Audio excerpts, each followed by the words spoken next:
chata para a torcida do Palmeiras. Ó, o Maurício vai passar por uma cirurgia por conta da luxação no ombro e o Gustavo Gomes sofreu uma lesão na coxa. Do Maurício, cara, eu já luxei o ombro, sei o quanto dói isso. Gustavo Gomes também vai passar um tempo aí por recuperação e a gente vai mostrar agora como foi o choque rei, que na verdade foi o choque errei, porque todo mundo errou o gol. Então vem aí na reportagem de Felipe Brizola. O clássico já começou com surpresas. O São Paulo veio sem Oscar e Lucas, preservados. O Palmeiras sem Estevão. Só que o jovem atacante nem ficou muito no banco. Maurício luxou o ombro direito no segundo minuto do jogo. Caído aqui na beirada do campo, médico em campo. Estevão teve que entrar. Foi obrigado logo no início a ter que improvisar. Não era isso que estávamos à espera. Mais do que tudo, ficámos sem o jogador que tem sido o nosso abre-latas, o nosso jogador mais criativo, o nosso melhor marcador. A expectativa era grande. Com torcida única, o clássico teve quase 38 mil pessoas no Allianz. E a gente precisa voltar alguns minutos antes da partida para mostrar como o torcedor chegou ao estádio. A certeza de vitória, né? Vitória, 3-0, fora o baile. Fazer os 3 pontos para garantir o segundo lugar na tabela. Uma dúvida, o Abel ainda com essa incerteza do time que ele está comandando e se ele vai ficar até o final do ano. O Enzo trouxe logo um cartaz para o jogador favorito dele. Tá nervoso? Um pouco. Por quê? É um medo, um pouco de vergonha também, aparecer na Globo. O que seria um dia perfeito para você hoje? O Palmeiras ganhar hoje do São Paulo, eu conseguir a camisa do Estevão. O que é melhor? Ver uma vitória do Palmeiras e ele não conseguir a camisa do Estevão? Ou o São Paulo dar uma surra no Palmeiras, mas ele sair com a camisa do Estevão? Mas acho que é melhor o Palmeiras ganhar e a camisa eu compro pra ele. Só que o bate-papo no pré-jogo foi mais animado que o evento principal.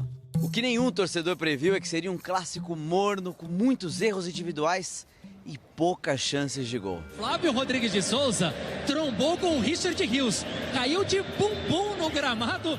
Sabe aquela história de trocar os goleiros por cones? Então, o primeiro tempo não teve nenhuma finalização nos gols. Durante toda a partida, apenas 3 finalizações certas. Flaco Lopes foi o mais perigoso no Palmeiras. Mandou essa raspando.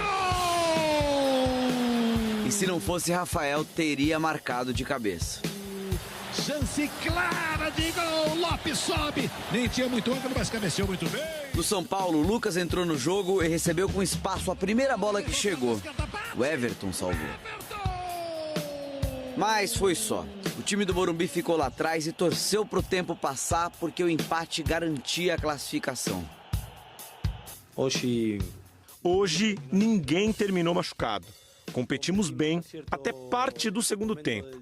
Depois, tivemos dificuldades, mas no final, terminamos todos bem. Somamos 1 ponto e nos classificamos.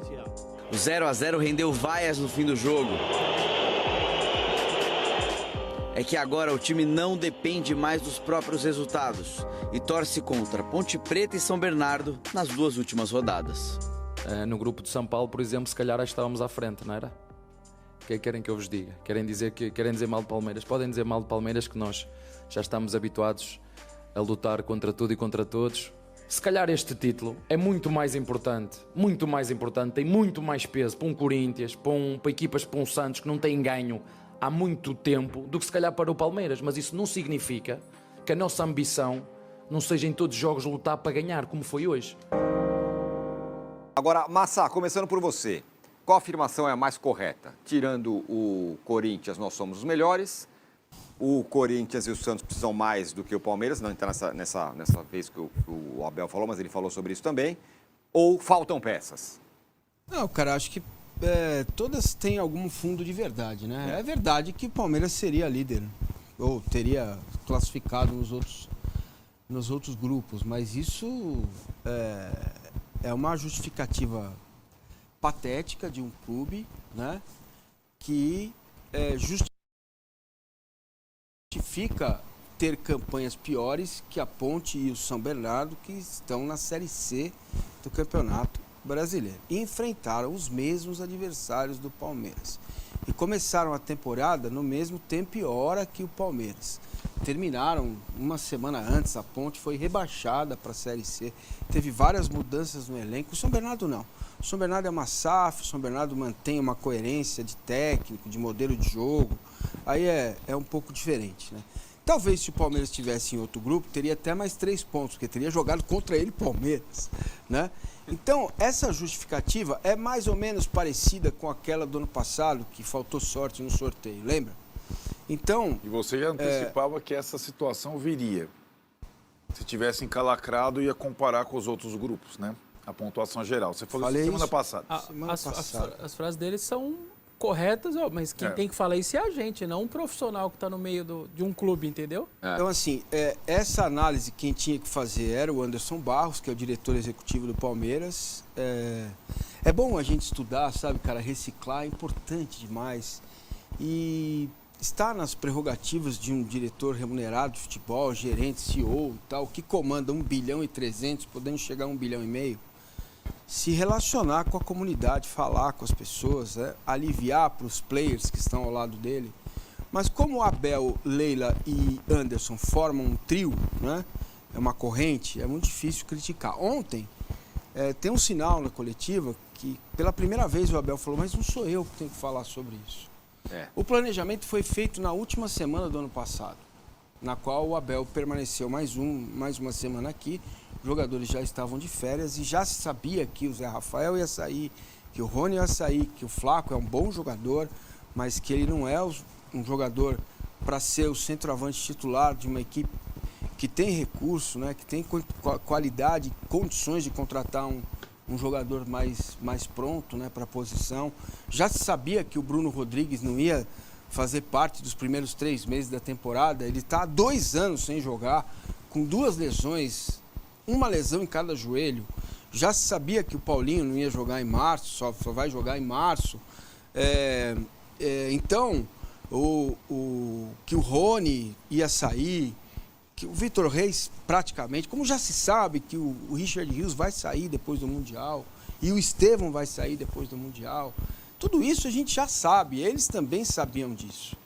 Então, a forma como o Palmeiras se coloca no mercado, ele está há 30 dias negociando com um zagueiro de nível bem razoável, que é o Mikael, que está chegando, deve ser apresentado até quarta-feira. Contratou o Bruno numa oportunidade de negócio, né, o Fux, numa troca com o Caio Paulista, que é para desovar o lado esquerdo, que tinha muito jogador do lado esquerdo. Então percebam como está atrasado esse planejamento do Palmeiras. E agora, filho, faltam 11 dias para fechar a janela. Agora não é só qualidade, falta quantidade. E agora qualquer Paulo Massini vai custar caro pra caramba. Porque o planejamento foi ridiculamente feito. Só um parênteses, Massa. Quando você fala o planejamento, você tira o Abel dessa conversa. Não, o Abel ele lá... indica, ele... Não, então, isso que eu tô falando. O Abel foi lá, pô, eu quero isso, eu quero aquilo. Mas depois, por hora que passou pra frente, foi pro outro departamento que a coisa mudou. Ele se reapresentou, tava lá o Zé Rafael inscrito no Campeonato Paulista. Nesse momento, o Palmeiras está pagando o salário do Zé Rafael. Tá?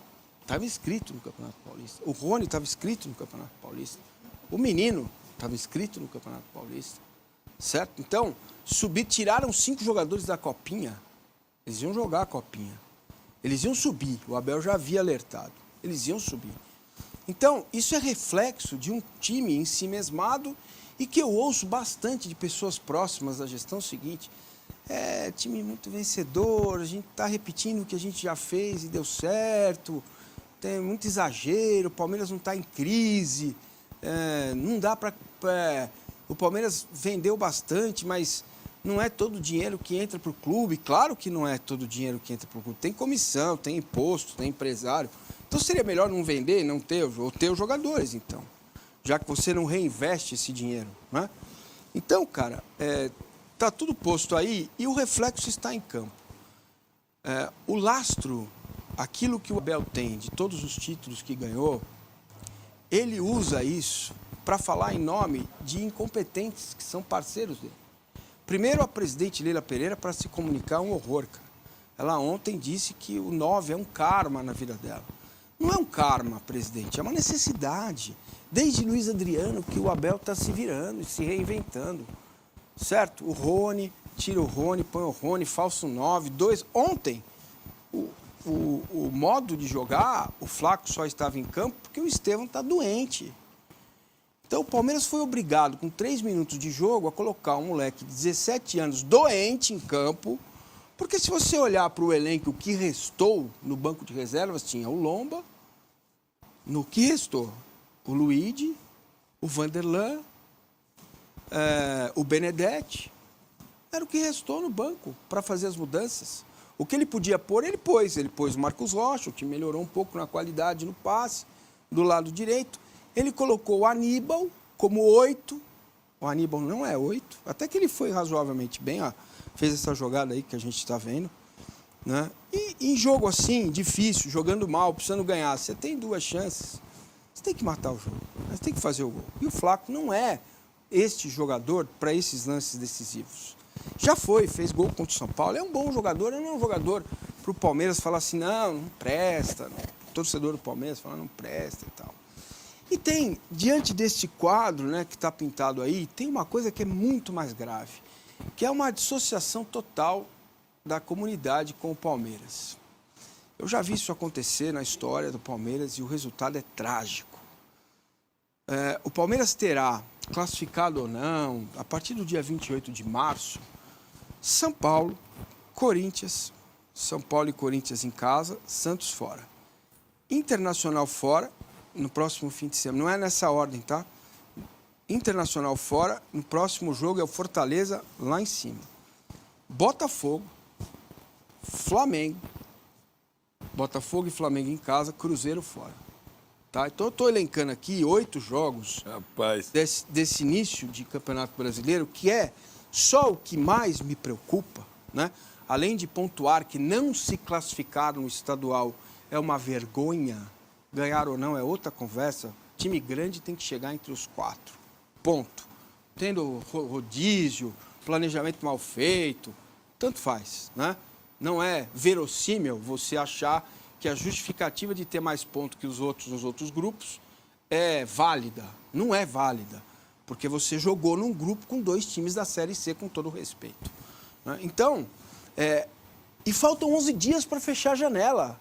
E a gente não sabe como o Paulinho vai voltar, como o Felipe Anderson vai jogar, se ele vai jogar, porque até agora ele não jogou bem. O Bruno Rodrigues, quase 2 anos sem jogar, o que esperar desse jogador? Então, se estiverem todos à disposição, e não estarão, porque tudo indica que o Gomes teve uma lesão muscular e que o Maurício teve uma luxação na clavícula, que pode agravar ainda mais. Você vai operar, né? Já definiu? Já. Passar por cirurgia. Vai operar? Vai. E aí Tirou o ombro do lugar. Acabou, filho. Aí acabou o quê? Ele é um jogador fundamental, né? Não. Eu queria ter uma estimativa de tempo, era isso? Pelo menos 3 meses. Aí é duro. Entendeu? Então, cara, agora faltam 11 dias para fechar a janela. Você não tem o Maurício, você tem essa sequência duríssima no Campeonato Brasileiro, tá? E quando você voltar do Mundial, talvez a tabela seja mais refrescante, mas quando entrar no segundo turno, você vai ter essa sequência toda. E aí você vai ter Botafogo fora, Flamengo fora, São Paulo fora, Corinthians fora. Entendeu? Uhum. Então, me parece que eles estão dissociados da realidade, né? A base, ela vem para compor, a não ser os excepcionais, os diferentes. Então, é uma coisa patética, vergonhosa, você colocar um jogador com 3 minutos em campo, doente, cara, com amidalite. Já teve que jogar. Cara, a gente está falando de esporte de alto rendimento. O desempenho do Estevão foi fraquíssimo. Justificável, completamente justificável. Eu não estou falando do Esporte Clube Massa. Eu não estou falando com todo respeito. Putz, não vou usar outro clube, senão vai menosprezar o clube. Não é um clube que disputa o futebol amador. É isso que eu não consigo compreender. É incompreensível para mim, né? Então você junta todo esse pacote com uma dissociação da torcida, né, com a punição da mancha verde, e você percebe que existe um ambiente e que a presidente do clube, que caberia a ela, pela liturgia do cargo, trazer a comunidade para perto, ela faz questão de não fazer isso. Faz questão de não fazer isso, né? Então, Esse é o futebol, como diria Nicolinha Ratchop, é momentos. E o momentos do Palmeiras é exatamente esse. O desempenho em campo foi bem fraco. A justificativa do que o São Paulo jogou para se defender, e daí? O Botafogo jogou para se defender, o Palmeiras não conseguiu passar. O Flamengo jogou para se defender na Copa do Brasil, o Palmeiras não conseguiu passar. O Palmeiras não conseguiu ganhar do Fluminense no último jogo. Né? Então, não é de hoje que a gente vê que as coisas precisam mudar em termos de qualidade. O argumento de que o treinador é burro, não presta, não serve, não sabe o que está fazendo, este argumento para mim não serve, não vale, ele não é o... Existem, sei lá, deve ter uns 150 mil treinadores melhores que o Abel no planeta, né? Mas este argumento que o torcedor fica desesperado, ele não acha um conforto, ele não acha um caminho, ele não acha um rumo. O diretor de futebol não existe, é uma figura publicamente ele não existe, né? A presidente dissociada da realidade, o 9 é um karma, não é um karma. E o Abel é que responde. Precisa do 9? Preciso. Faltam peças? Faltam, né? Ontem, pela primeira vez, ele disse, olha, não sou eu que tenho que responder isso. Galera, mais um vídeo aí do canal. O pessoal falou bastante aí do pós-jogo contra o São Paulo, muitas opiniões aí sobre os bastidores. Realmente eu concordo com todo mundo, o Palmeiras tem que ir mais forte pro mercado, contratar. Se não se classificar, até melhor, que aí a Leila acorda, né? E vê que o Palmeiras tá precisando de jogador. E é isso, galera, tamo junto. Muito obrigado por assistir o vídeo.